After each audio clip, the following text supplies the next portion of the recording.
Bonjour à tous, on se retrouve aujourd'hui pour un nouveau sujet en vidéo et pas sur n'importe quel terrain. Sur Skyrock PLM, on vous parle régulièrement de nos soldats français qui sont engagés un peu partout dans le monde, que ce soit sur terre, dans les airs, sur ou sous les mers. Et nous sommes aujourd'hui en Roumanie pour partir à la rencontre de celles et ceux qui y sont engagés. Nous sommes plus précisément sur le camp général Berthelot à Cincu. C'est ici que la plupart de nos soldats français déployés en Roumanie sont engagés aux côtés de leurs camarades alliés. Je suis la caporal-chef Ophélie, du coup moi ma fonction c'est être pilote Griffon, donc pilote au sein d'un groupe de combat. Mon rôle du coup c'est de conduire le groupe lors de ses missions, donc soit à bord du VAB, donc du véhicule de l'avant blindé, soit du Griffon, le véhicule qui est derrière nous. Du coup j'ai une double qualification, donc celle du VAB, donc du véhicule de l'avant blindé, et celle du Griffon.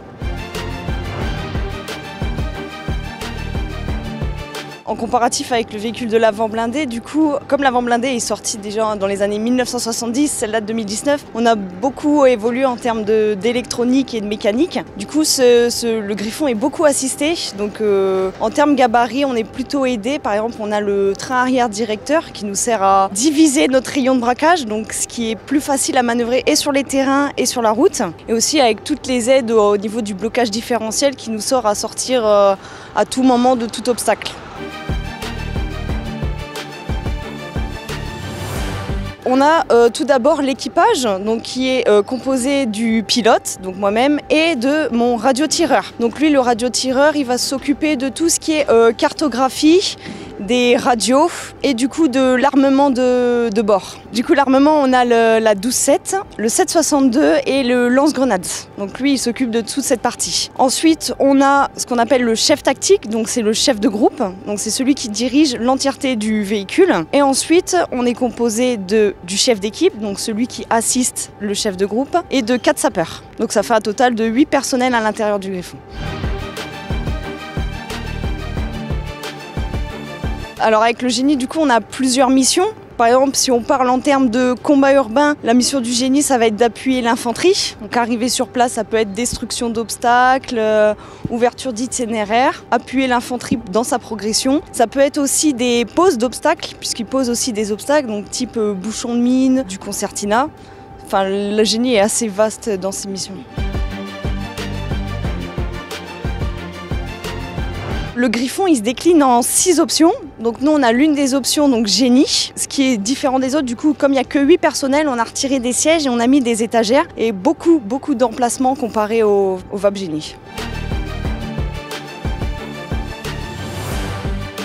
Donc ma mission première, du coup, c'est de transporter et le groupe et le matériel à un point donné afin que le groupe puisse assurer sa mission. Ça va être aussi d'appuyer leur progression, donc avec l'armement de bord. Et je peux être rappelé à tout moment, justement, si le chef de groupe a besoin de matériel en plus de ce qu'il avait pris. Donc ma mission, ça reste vraiment d'être attentif à ce que fait le groupe pour pouvoir intervenir dans les brefs délais et leur apporter le matériel nécessaire.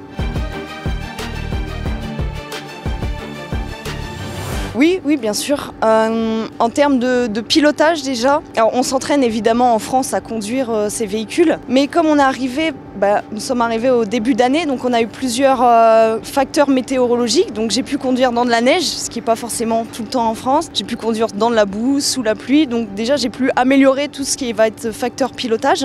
Et ensuite aussi tout ce qui va être génie pur. Du coup, j'ai pu continuer à travailler cette partie du génie, parce que malgré que je sois pilote, je reste toujours sapeur de combat. Donc en plus d'être pilote, je travaille ce côté génie combat.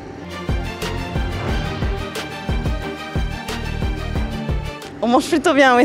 On a un service du coup ordinaire plutôt pas mal, donc on mange très bien ici. Quand on arrive du coup au service de l'ordinaire, on a le choix souvent entre plusieurs plats, donc on va avoir la plupart du temps le choix entre des féculents et des légumes, ou bien on peut prendre les deux. Mais aussi en termes de viande, de poisson, on a par exemple un large choix d'entrées aussi. Et pareil pour les desserts, on est plutôt bien. Et bien sûr, on a les fruits à côté qu'on peut se servir quand on veut.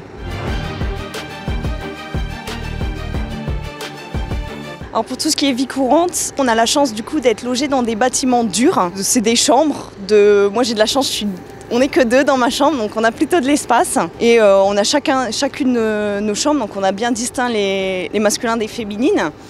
Au niveau tout ce qui va être linge et tout, on a la chance d'avoir les machines à laver et sèche-linge à chaque étage des bâtiments.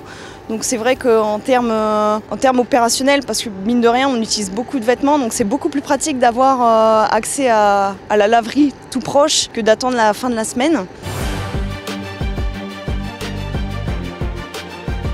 Donc le soir on a plutôt tendance à tous se retrouver et à jouer à des jeux de société ensemble, donc on se mélange tous à peu près. Là il n'y a pas de féminin, masculin ou bien de section, groupe, on est vraiment tous bien mélangés. Pour ma part, moi ça va, en plus j'arrive souvent à donner des nouvelles. On peut facilement communiquer avec eux, même pour les appeler, on peut les appeler assez souvent et donc les nouvelles se font très régulières. En plus l'heure de décalage, c'est pas énorme, donc ça va. Je pense qu'il y aura le sens de l'organisation. Parce que, comme je dis, il y a tout le matériel à l'intérieur. Donc forcément, il faut que tout le monde rentre et que tout le matériel rentre. Donc il faut avoir quand même l'organisation. Il faut être aussi un peu, pas perfectionniste, mais attentif aux détails. Puisque si je pars sur une mission et que j'ai pas été attentif et que mon véhicule peut pas rouler, ça bloque la mission, ça bloque le groupe et ça peut mettre en mauvaise posture. Donc mine de rien, il faut être attentif à ça. Consciencieux aussi dans le avant la mission, mais dans le aussi après la mission. Être à l'écoute forcément, puisque comme il faut tout le temps être à l'écoute de son chef de groupe, faut être là. À mon poste, oui, évidemment. Après, même en termes carrière, moi, j'ai pas eu une carrière type. En gros, je suis passée par les bureaux avant de revenir en compagnie de combat. Donc oui, on peut évoluer à tout moment. Donc je suis passée de secrétaire à pilote dans un groupe de combat. Donc l'évolution est permanente.